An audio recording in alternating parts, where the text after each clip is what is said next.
मोदी जी के कब्र खोदते खोदते ये विपक्षी अपना ही कब्र खोद लेते हैं। और आप देखिए लगातार इस देश में जहां भी चुनाव हो रहे हैं वो चुनाव हार करके कांग्रेसी और कांग्रेस के नेता अपनी कब्र खोद लेते हैं। जो महारैली का नाम दिया जा रहा है रामलीला मैदान में जो दिल्ली में हुआ, वो महारैली नहीं थी, वो घुसपैठियों को शुद्ध रूप से बचाने के लिए वो रैली की गई थी। क्या बात कर रहे हैं कि इस देश में घुसपैठिए बचे रहें और उनकी वोट लेकर के ये अपने सत्ता के शिखर पर पहुंचे, इसके लिए वो रैली थी, किसी वोट चोरी के खिलाफ रैली नहीं थी। जो घुसपैठिए यहाँ इस देश की धरती पर, हमारे भारत की धरती पर मिलता है, उसका ठिकाना जहां कहा वहीं भेज देना चाहिए। इस पूरे देश में जितने भी मुख्यमंत्री हैं, उस मुख्यमंत्री में एक नंबर के मुख्यमंत्री योगी जी हैं। और जो उनका निर्णय है वो बिल्कुल लोकतंत्र और संविधान के अनुरूप है और यहाँ के जनमानस के अनुरूप है। जो योगी जी कर रहे हैं वो बिल्कुल ठीक कर रहे हैं। यहाँ रहने की कोई आवश्यकता नहीं है, धर्मशाला नहीं है कि यहाँ तुम आओ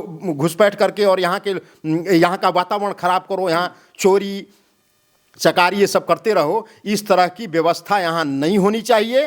वो जहाँ के हैं वहीं उनको ले जाकर छोड़ देना चाहिए। नमस्कार दोस्तों, स्वागत है आप सभी का पब्लिक मित्र पर। मैं हूं आपके साथ विमल त्यागी। देश भर में तमाम ऐसे मुद्दे चल रहे हैं जिस पर लगातार चर्चा हो रही है। चाहे राहुल गांधी की जो महारैली जो रामलीला मैदान में हुई उसकी बात करें, या अभी आपने कुछ दिन पहले देखा होगा संसद में भी वंदे मातरम की चर्चा को लेकर काफी बहस हुई।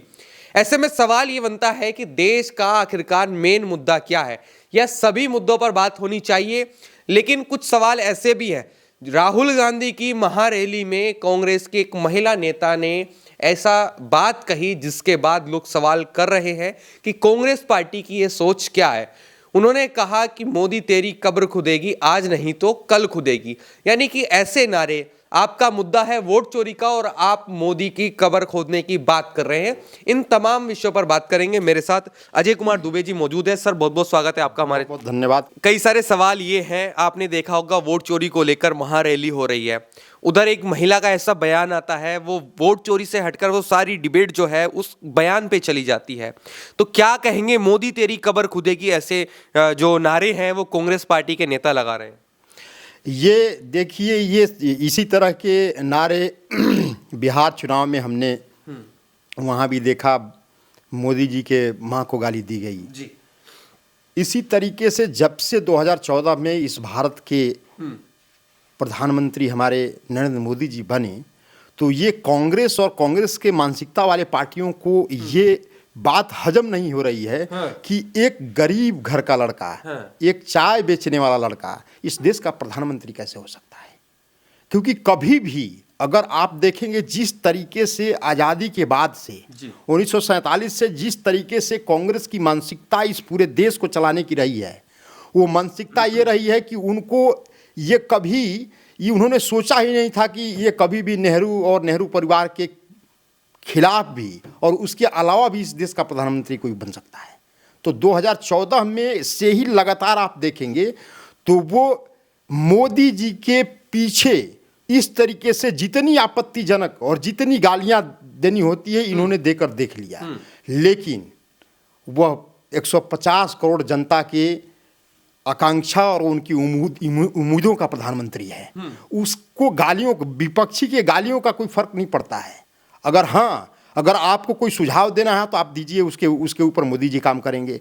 आपको अगर राष्ट्र हित में कोई चीज करवाना है तो आप मोदी जी को कहिए, वो करेंगे। वो उसको नहीं करेंगे तब आप उनको कुछ कह सकते हैं। लेकिन सीधे तौर पर, व्यक्तिगत तौर पर एक देश के यशस्वी प्रधानमंत्री जो दुनिया का सबसे लोकप्रिय नेता है, उसके ऊपर इस तरीके की अभद्र भाषा का प्रयोग करना, कब्र खोदना, और ये कब्र, मोदी जी के कब्र खोदते खोदते ये विपक्षी अपना ही कब्र खोद लेते हैं। और आप देखिए लगातार इस देश में जहां भी चुनाव हो रहे हैं वो चुनाव हार करके कांग्रेसी और कांग्रेस के नेता अपनी कब्र खोद लेते हैं। इसीलिए इनकी मानसिकता जो है वो जनता पहचान चुकी है और जनता हमेशा इनको आने वाले किसी न किसी चुनाव में हर इनके मानसिकता का करारा जवाब इस देश की जनता ने और प्रदेश की जनता ने समय समय पर देती आई है। इसलिए इनको अब सबक सीखना चाहिए और कभी भी व्यक्तिगत टिप्पणी, चाहे वो प्रधानमंत्री जी हों या इस देश में कोई और भी नेता हों, उनके ऊपर इस तरह की व्यक्तिगत टिप्पणी, कब्र खोदना न खोदना,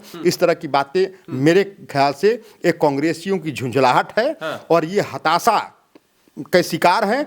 और मैं आपको बता दूं, जो महारली का नाम दिया जा रहा है रामलीला मैदान में जो दिल्ली में हुआ, वो महारली नहीं थी, वो घुसपैठियों को शुद्ध रूप से बचाने के लिए वो रैली की गई थी। क्या बात कर रहे हैं कि इस देश में घुसपैठिए बचे रहें और उनकी वोट लेकर के ये अपने सत्ता के शिखर पर पहुंचे, इसके लिए वो रैली थी, किसी वोट चोरी के खिलाफ रैली नहीं थी। वो कह रहे हैं वोट चोरी हो रही है, मोदी जी कर रहे हैं, इसलिए महारैली हमने करी है। ये आप कह रहे हैं घुसपैठियों को बचाने की। मैं आप ये बताइए, वोट चोरी ये कैसे है? इलेक्शन कमीशन ने बिहार के चुनाव में SIR, जो स्पेशल इंटेंसिव रिव्यू जिसको बोला जाता है, उसको करने के लिए फैसला लिया है। उसमें जो इलेक्शन कमीशन के जो पदाधिकारी हैं, उनके अलावा सभी पार्टियों के वहाँ BLA भी थे, चाहे वो कांग्रेस के हों या आपके BJP के हों, RJD के हों, विपक्षी दलों के और भी CPI जो कम्युनिस्ट पार्टियां इनके हों। क्या सिर्फ मतदाता सूची को और लोकतंत्र में चुनाव बिल्कुल निष्पक्ष हो, इसकी जिम्मेदारी सिर्फ इलेक्शन कमीशन की ही नहीं है, हम इन सभी पार्टियों की भी जिम्मेदारी है कि वो अपने BLA के थ्रू वो देखें कि कौन सा व्यक्ति अगर वो नहीं है, वो दूसरे जगह चला गया है, उसके 2 जगह वोटर हैं, तो एक जगह उसको काट दिया जाए। दूसरी चीज़, जो व्यक्ति मृत हो गए हैं उनको हटाने की उसमें सुधार करने की आवश्यकता है या नहीं है, या जो व्यक्ति यहाँ का है ही नहीं, जो यहाँ का नहीं है, शुद्ध रूप से घुसपैठिए, अगर SIR में घुसपैठियों को चिन्हित करके और उनका नाम हटाना और उनका सही जगह उनको भेजना, ये भी सरकार की और यहाँ के जो संवैधानिक संस्थाएं हैं उनकी जिम्मेदारी है, और वो जिम्मेदारी का भरपूर निर्वहन हो रहा है। घुसपैठियों को चिन्हित किया जाएगा। अभी जो 12 स्टेट में चल रहे हैं SIR, उसमें घुसपैठियों को चिन्हित किया जा रहा है। उनके लिए डिटेंशन सेंटर भी बनेंगे और आवश्यकता पड़ेगी तो। और मेरा ये मानना है कि डिटेंशन सेंटर बना करके यहाँ के टैक्स के पैसे के ऊपर घुसपैठियों को पानी पिलाना भी अपराध है, वो भी देशद्रोह के कैटेगरी में आता है। इसलिए यहाँ कोई डिटेंशन सेंटर नहीं होना चाहिए। जो घुसपैठिए यहाँ इस देश की धरती पर, हमारे भारत की धरती पर मिलता है, उसका ठिकाना जहाँ का है वहीं भेज देना चाहिए। तो जहाँ का है वहीं भेज दें, वहीं भेजें।